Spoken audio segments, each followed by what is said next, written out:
For a bird of this size and their offspring can take up to 200 years to form naturally. Can you see them there? And we're losing those tree hollows a lot faster than they can be regenerated naturally as well.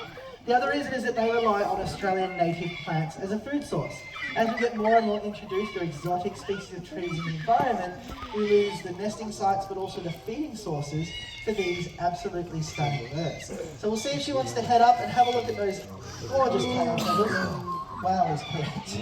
And so we don't have these red-tailed black cockatoos here in this part of the state, but we do have yellow-tailed black cockatoos, and they've been able to eat a wider variety of foods, including some of those introduced species of trees, like pine trees, and as a result, they are found in a wider distribution, which does include, believe it or not, sometimes even our inner city suburbs. But they are still an overall threatened species because of the lack of available nesting hollows in the environment. And there's one in particular, this one here, who has done just about better than anything else. This is, of course, the iconic sulphur-crested cockatoo. This one's name is Bozzy, and these birds have made a real success in sharing the environment with us people. And you can find them pretty much anywhere that people are found in the eastern and northern parts of Australia. You can see them in parks, gardens, golf courses.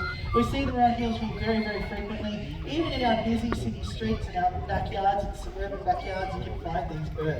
And it's probably not a surprise to many people to learn that they are one of the loudest parrots anywhere in the world. Yeah, not a surprise really, but they have a call of 100 decibels. We're going to meet the smallest raptor species of all in Australia. This is a local species, so you may be lucky enough to spot one in this area, but maybe not quite as close as this one. I hope she's going to join us out here sometime. I did say she was small, but she is not invisible, so hopefully she'll look out at the sky. Each of our birds does make a choice whenever we open that little window about whether they feel like coming out here. And if she wants to stay in her room a little bit longer, that is totally okay with her and with me. But I'm just tap dancing out here until she gets here. It's all going so well. Hope she's there. There she is. Good job.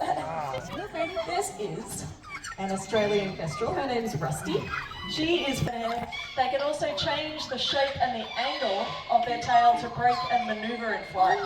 So they're really agile, active little hunters. And they can hunt insects like dragonflies and catch those right out of midair and eat them on the wing. They also hunt tiny little birds, small reptiles and mice. All of that active hunting takes. Well done, buddy. Birds sometimes have health issues with their feet as well, so that's another useful one to train. I can ask Kevin to show me each of his feet. Well done, buddy. And if I need to have a look at all of his feathers, I can ask him to turn it all the way around. And that shows me everything at the same time. We also train many of our birds to step onto our hand. And that stepping up behaviour forms the first consent signal. Before we do any training session or any presentation, it's our way of asking the birds, do you want to do this? Do you want to train right now? And they can say no, and there's no consequences from that. But when they say yes, it's really clear to all of us. Now, the training that we do is also individually tailored for that animal's needs. So I want you to have a really good look at Kevin here, because in a moment we're going to have a look at another individual of the same species. She looks a little different and she's got different training needs to him. So Kevin has a normal long-billed gorilla beak. The top part hangs down by a centimetre or two. It comes to a nice sharp point. That's how they dig some of their food up out of the ground. So keep that beak shape in mind, because I'm going to ask Kevin to head off home. And in a second we're going to have a look at another long-billed gorilla. Her beak, because of the way she was born, continues to grow. Long-billed gorilla. And we don't know how each of these training sessions is going to go.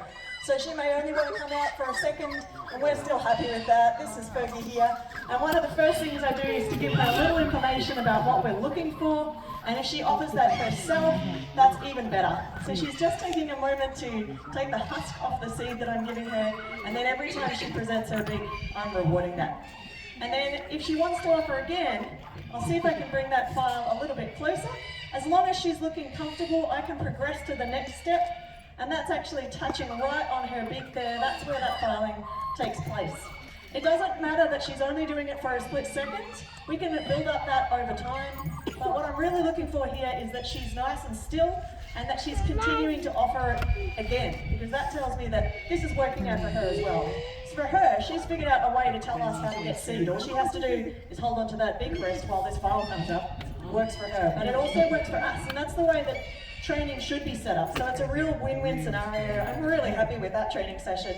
I'm just going to move over to this side to let her know that we don't need to do any more filing now. And sometimes I like to finish on some other behaviours that she knows really well. So you want to turn all the way around, Fergie? Amazing. She did a fantastic job today. That was Fergie. A long job.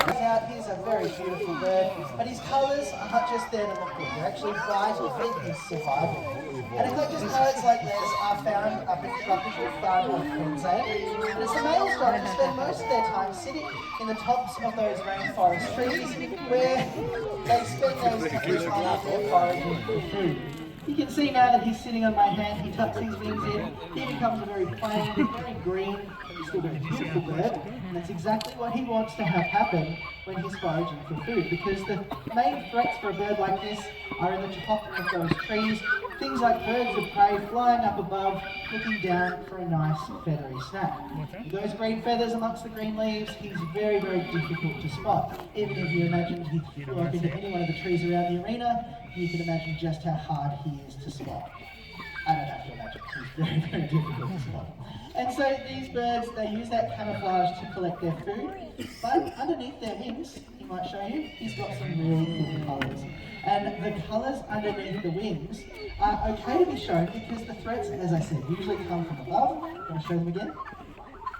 There we go. Whereas underneath the males are actually the females. The females spend up to 8 months of every year defending their nesting hollows from other female eclectus parrots. One more. Fantastic.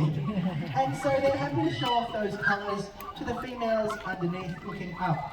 They are a different colour because of their trees. Only to emerge to hunt its prey. This is a barking owl, and this one's name is Millie the barking owl.